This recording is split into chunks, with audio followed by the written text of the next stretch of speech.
Do it for your lover, do it for your lover. Hey, clap your hands and do it for your lover. Do that for 3 minutes, you get the idea. Let's talk about it. Let's do this.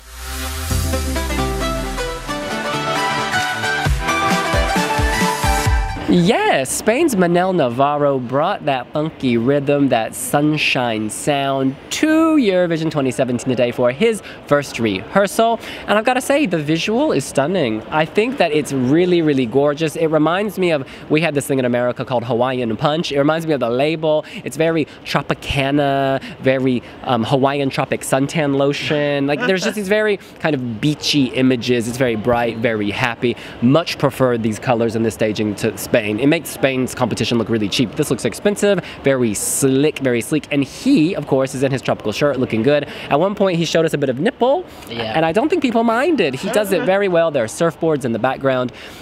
You know, they're working with what they have, and I think they have elevated this. I'm not sure it's enough to necessarily climb high on the scoreboard, but they've worked with what they have.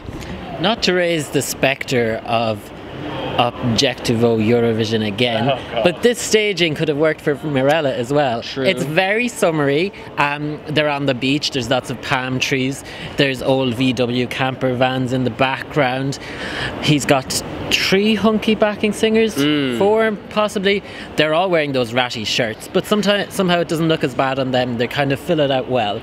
And Manuel looks oddly appealing when he's there showing off his one nipple, although you'd kind of think he needs to show off 2 or none at all, but he was buttoned up for subsequent rehearsals. Now the song, bit nipply out.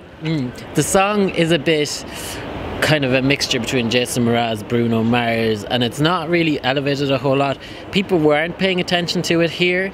In the press room, it was noticeable that when people are talking about the big 5 and who's going to come last, it's been between Manel and Lavina. Lavina got a big round of applause. Manel was greeted with indifference.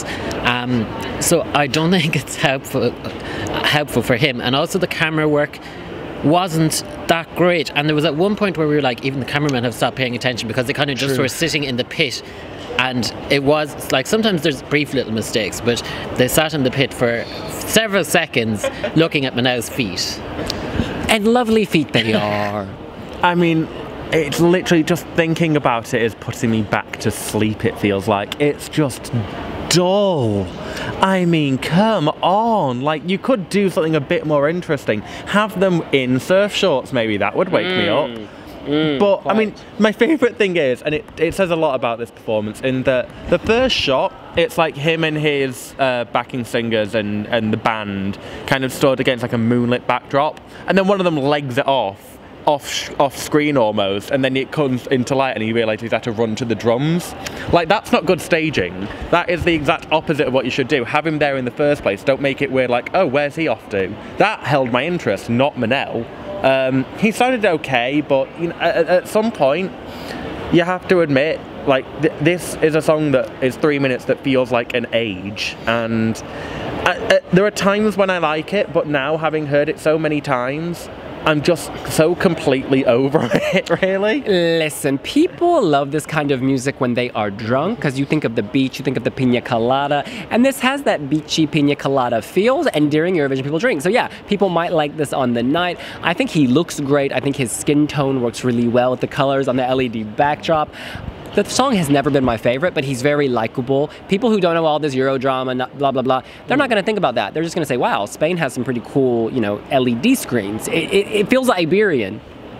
Yeah, like, Spain is the country that we rely on to bring us the Iberian realness and the sunshine. And contrary to what our correspondent from Portugal might think, it's Spain that consistently brings the Iberian realness. Because Portugal could be from, apart from the language, it could be from anywhere. But Spain, you know, it's the sunny Mediterranean climate. Yes, final thought. I'm still yawning. I can't actually, like, it is so boring, this song. No, okay, look, he might not come last, he might come 25th, but this is literally fighting for bottom 3. If anything more than that, I think is a success for Spain, and that is not where Spain should be. It's not where Spain deserve to be as a country, and I almost, not to make a very bold statement, I wish it was Morella because at least she would have woken me up. Contigo, put some Kahlua in his coffee. You will wake up and you might like this a little bit more. In any case, that is what we think. What do you think? Are you optimistic about Spain's chances after seeing the snippet? Do you think he will finish last, or do you think he's headed to the top 10? Let us know here on wiwibloggs. Do it for your lover and subscribe. And comment down below and share and like and go to all of our social media. We love you. Yes, we do. See you later. Bye. Te quiero.